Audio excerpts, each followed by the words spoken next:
آج ہم انشاءاللہ نظر بد اور حاسد کے شر سے بچنے کی دعائیں آپ کے ساتھ شیئر کریں گے۔ اللہ سبحانہ وتعالی ہم سب پر بہت ہی مہربان ہے۔ اس نے ہمیں پیدا کیا اور وہ جانتا ہے کہ ہمارے لیے کیا بہتر ہے اور کیا نہیں، اور اس کے لیے اس نے ہمارے لیے ایک بہترین دین بھیجا، اور صرف کتابی شکل میں نہیں بلکہ عملی شکل میں محمد صلی اللہ علیہ وسلم کی صورت میں، کہ انہوں نے ہر وہ چیز کر کے دکھائی، سکھائی، سمجھائی جو ہمارے لیے فائدہ مند ہے، اور اس سلسلے میں ہمیں بعض ان حقیقتوں کے بارے میں بتایا اور ان کی اصل حقیقت بتائی جو اس کے بغیر ہم جان ہی نہیں سکتے تھے۔ اور ان حقائق میں سے ایک حقیقت یہ ہے کہ انسان کی نظر بھی ایک اثر رکھتی ہے، اور پھر اس سے بچنے کے لیے کیا کیا جائے؟ کیا کوئی من گھڑت طریقے اختیار کر لیے جائیں یا وہ جو خود نبی صلی اللہ علیہ وسلم نے سکھائے؟ کیونکہ اگر ہم وہ طریقے اختیار کریں گے جو رسول اللہ صلی اللہ علیہ وسلم نے خود اختیار کیے یا اختیار کرنے کا حکم دیا، تو اس میں ہمارے لیے بھلا ہی بھلا ہے، فائدہ ہی فائدہ ہے، کیونکہ وہ موسٹ اوتھینٹک چیزیں ہیں، موسٹ ایکوریٹ چیزیں ہیں، کیونکہ اس کا سورس وحی الہی ہے، اور باقی چیزیں انسانوں کا علم ہے۔ کہاں انسانوں کی عقل یا تجربات اور مشاہدات، اور کہاں اللہ رب العزت کی بھیجی ہوئی تعلیم۔ تو اس لیے اس سلسلے میں بھی ہم قرآن و سنت سے ہی رہنمائی حاصل کریں گے۔ اور پھر دعا کرتے وقت یاد رکھیے کہ سب سے پہلے اللہ سبحانہ وتعالیٰ کی حمد و ثنا، اللہ تعالیٰ کی حمد و ثنا میں نبی صلی اللہ علیہ وسلم کی وہ دعائے استفتاح جو صبح تہجد کے وقت آپ پڑھا کرتے تھے بہت ہی خوبصورت ہے۔ اس میں بہت ہی عمدہ انداز سے آپ صلی اللہ علیہ وسلم اللہ تعالیٰ کی حمد بیان کرتے ہیں۔ الفاظ ہیں کچھ یوں: اللہم لک الحمد انت قیم السماوات والارض ومن فیہن، ولک الحمد لک ملک السماوات والارض ومن فیہن، ولک الحمد انت نور السماوات والارض، ولک الحمد انت الحق ووعدک الحق ولقاؤک حق وقولک حق والجنة حق والنار حق والنبیون حق ومحمد صلی اللہ علیہ وسلم حق والساعة حق۔ اے اللہ، ہر طرح کی تعریف تیرے ہی لیے ہے، تو آسمان اور زمین اور ان میں رہنے والی تمام مخلوق کو قائم رکھنے والا ہے۔ ہم تمام کی تمام بس تیرے ہی لیے مناسب ہے۔ آسمان اور زمین اور ان کی تمام مخلوقات پر بادشاہت صرف تیرے ہی لیے ہے، اور تعریف تیرے ہی لیے ہے۔ تو آسمان و زمین کا نور ہے، اور تعریف تیرے ہی لیے ہے۔ تو حق ہے، تیرا وعدہ حق ہے، تیری ملاقات حق ہے، تیرا فرمان حق ہے، جنت حق ہے، دوزخ حق ہے، انبیاء حق ہیں، محمد صلی اللہ علیہ وسلم حق ہیں، اور قیامت کا ہونا برحق ہے۔ اور پھر اللہ تعالیٰ کی حمد و ثنا کے بعد درود شریف کا پڑھنا دعاؤں کی قبولیت کا ذریعہ بنتا ہے۔ تو اس لیے جب بھی اللہ تعالیٰ کو پکاریں، اللہ تعالیٰ سے قبولیت کا یقین رکھتے ہوئے اس کو پکاریں، اور خصوصاً زندگی میں پیش آنے والی ان مشکلات کو جن کا سبب معلوم ہو، اور ان مشکلات میں بھی جن کا ہمیں سبب معلوم نہیں، ان سب کو دور کرنے کے لیے اللہ تعالیٰ کی مدد لیں۔ جہاں تک نظر بد کی حقیقت کا تعلق ہے تو اس کے بارے میں نبی صلی اللہ علیہ وسلم نے ہمیں بتایا ہے۔ آپ نے فرمایا العین حق، کہ نظر لگنا برحق ہے، یعنی انسانی نظر کے اندر ایسی ریز ہوتی ہیں، ایسی تاثیر ہوتی ہے جو دوسرے کے اوپر جا کر اثر انداز ہوتی ہے اور اس کو نقصان پہنچا سکتی ہے، لیکن یہ ہوتا ہے اللہ کے اذن سے، اللہ کے حکم سے۔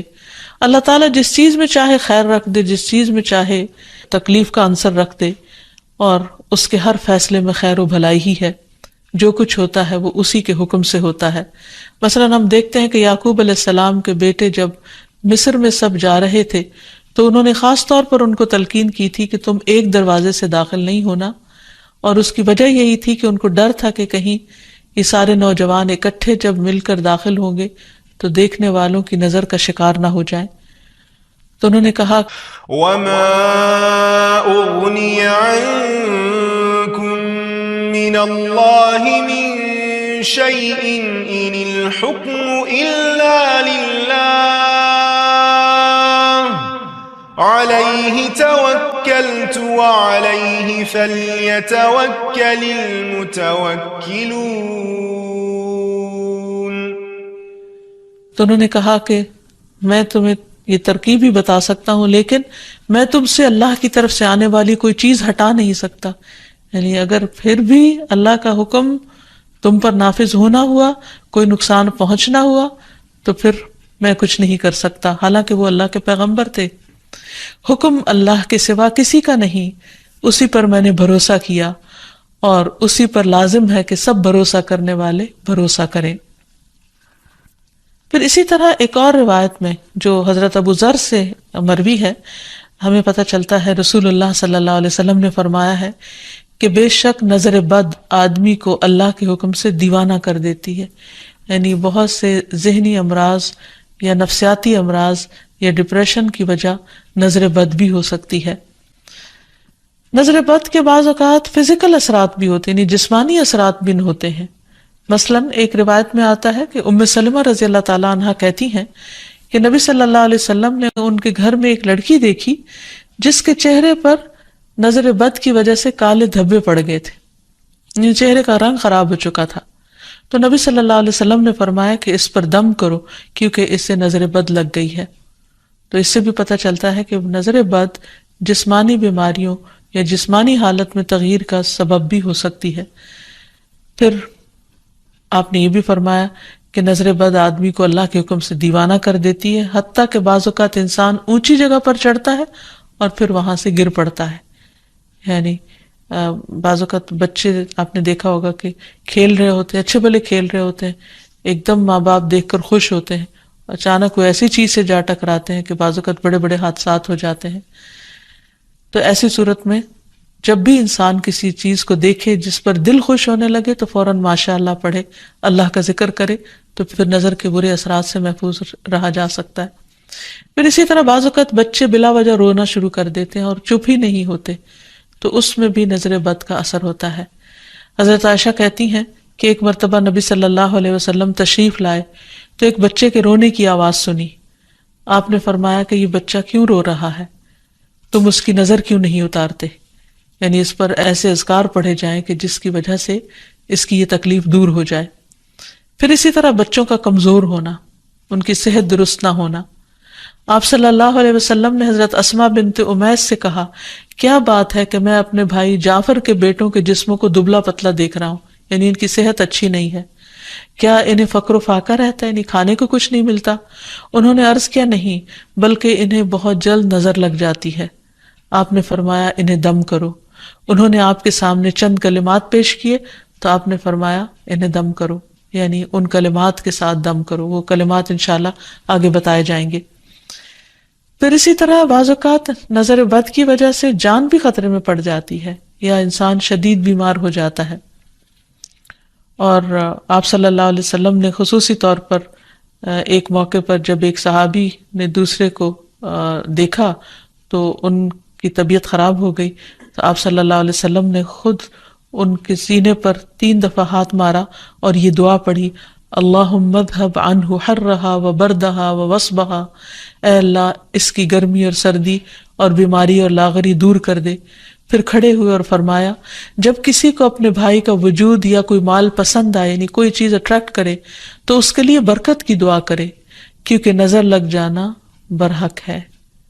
تو اس حدیث سے بھی پتہ چلتا، اور یہ سلسلہ صحیحہ کی صحیح حدیث ہے، اور جن کو نظر لگی تھی وہ حضرت سہل تھے، اور یہ تفصیلی روایت ہمیں حدیث کی کتاب سے مل جاتی ہے. پھر اسی طرح نظر کی وجہ سے بعض اوقات موت تک واقع ہو جاتی ہے. آپ صلی اللہ علیہ وسلم نے فرمایا کہ اللہ کی قضاء و قدر کے بعد نظر بد ہی میری امت کے اکثر لوگوں کی موت کا سبب بن جاتی ہے. اچانک پھر کوئی ایسی بیماری آ جاتی کہ انسان کی زندگی کے خاتمے کا ذریعہ بن جاتی.